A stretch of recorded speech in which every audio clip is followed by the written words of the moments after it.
Los oídos no solo nos proporcionan el sentido de la audición, son el centro del equilibrio del cuerpo y uno de los órganos más importantes de él.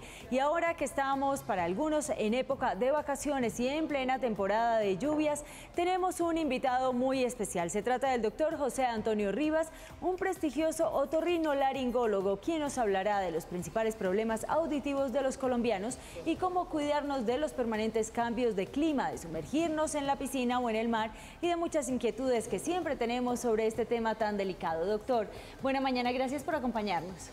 Buena mañana, Claudia. Doctor, ¿cómo? Encantado de estar acá. Muchísimas gracias, para nosotros también. ¿Cómo esta época de lluvias afecta a nuestra salud auditiva? Terriblemente, porque hay mucho más virus y hay muchas enfermedades de la nariz, la garganta, de los senos paranasales, que son los que están alrededor de la nariz, y esto va a producir gripas, bronquitis, neumonías, etcétera, que eso afecta muchísimo la audición, porque puede producir problemas de otitis, problemas de tubaritis, es decir, la comunicación entre el oído medio y la nariz y la garganta. El más común es la otitis. ¿Qué es la otitis? La otitis es una inflamación que puede ser del conducto o canal, que llaman una otitis externa, o del oído medio, que llaman una otitis media. La otitis media, pues, es la que más produce disminución de la audición, infecciones, puede romper el tímpano, puede dejar secuelas de perforaciones timpánicas y disminución de la audición.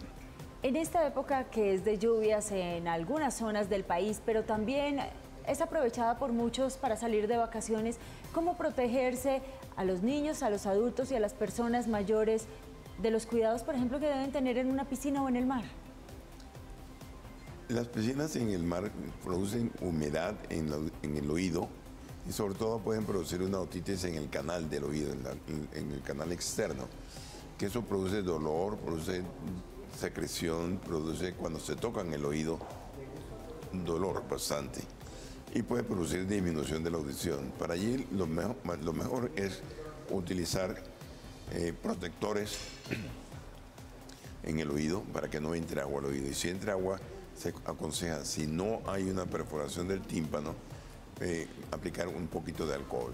En los aviones, por ejemplo, que muchas de estas personas durante esta temporada también usan este medio para transportarse de un lugar a otro. Los protectores para los aviones, sobre todo, sufren mucho los que tienen problemas de la nariz y la garganta y los senos paranasales, y durante el avión, como los cambios de altitud, en un momento dado la persona puede se le tapa el oído y puede inclusive presentar lo que llamamos un barotrauma, es decir, que es un trauma en el oído medio y puede romper inclusive el tímpano. Las personas tratan de presionar la nariz y hacer fuerza y presión en los oídos para poder despejarlos. ¿Esto es sano?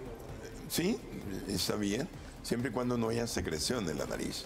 Pero cuando tienen gripa y secreción, esa secreción la llevan hacia los oídos, entonces es peor.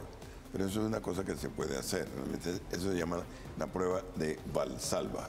Valsalva. ¿Y cómo cuidar a los niños, a los bebés en los aviones, que frecuentemente al despegar o al aterrizar están llorando y los papás se angustian sabiendo que presentan algún dolor auditivo? Eso se presenta muy frecuentemente, pero la forma es mejor aplicarles una gotica muy suave, ¿no? De un vasoconstrictor nasal, por ejemplo, un rinofrenol baby, gotas para los niños, para que viajen con la nariz destapada. Viajando con la nariz destapada, destapan la comunicación entre la nariz y el oído. La otra cosa es utilizar protectores. Es muy sencillo de hacerlos. Doctor, los colombianos estamos muy acostumbrados a los remedios caseros. Uno de ellos es, por ejemplo, introducir alcohol, agua oxigenada o también hacer lavados nasales, no solamente entre los bebés, sino en todo tipo de público. ¿Estos remedios caseros son sanos? Los lavados nasales son buenos, digamos, con solución salina, se puede hacer. No hacer ninguna otra cosa, alcohol en la nariz, no, porque eso arde muchísimo y traumatiza la nariz.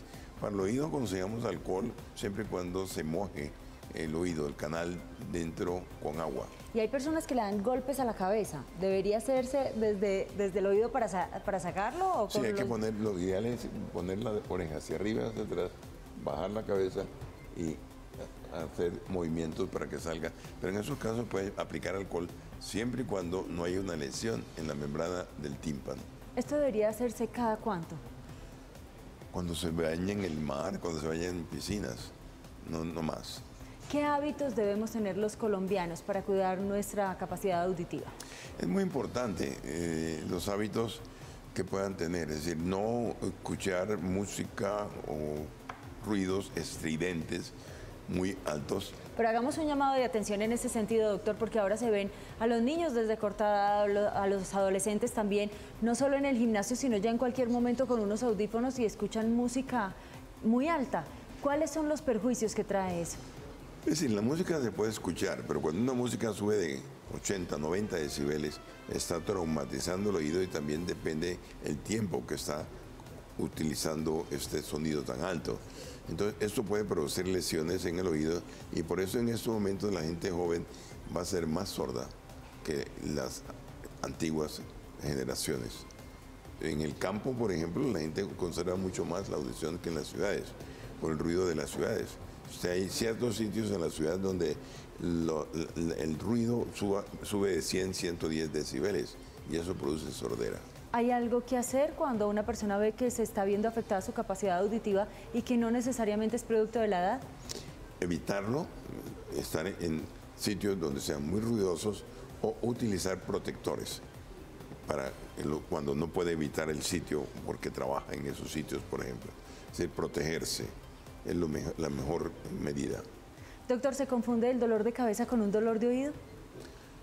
No, generalmente el dolor de oído es diferente del dolor de cabeza. El dolor de cabeza se confunde mucho más con algunos vértigos, mareos, que se producen muchos, la mayoría en el oído. ¿Qué hacer para estas personas que sufren del llamado vértigo de Meniere y que se pierden el balance? Lo primero es hacerle el diagnóstico y para eso tiene que ser un especialista en oídos, un otólogo. Y una vez con el diagnóstico se puede hacer el tratamiento. Pues doctor, muchas gracias por habernos acompañado en esta mañana. Claudia, muchas gracias.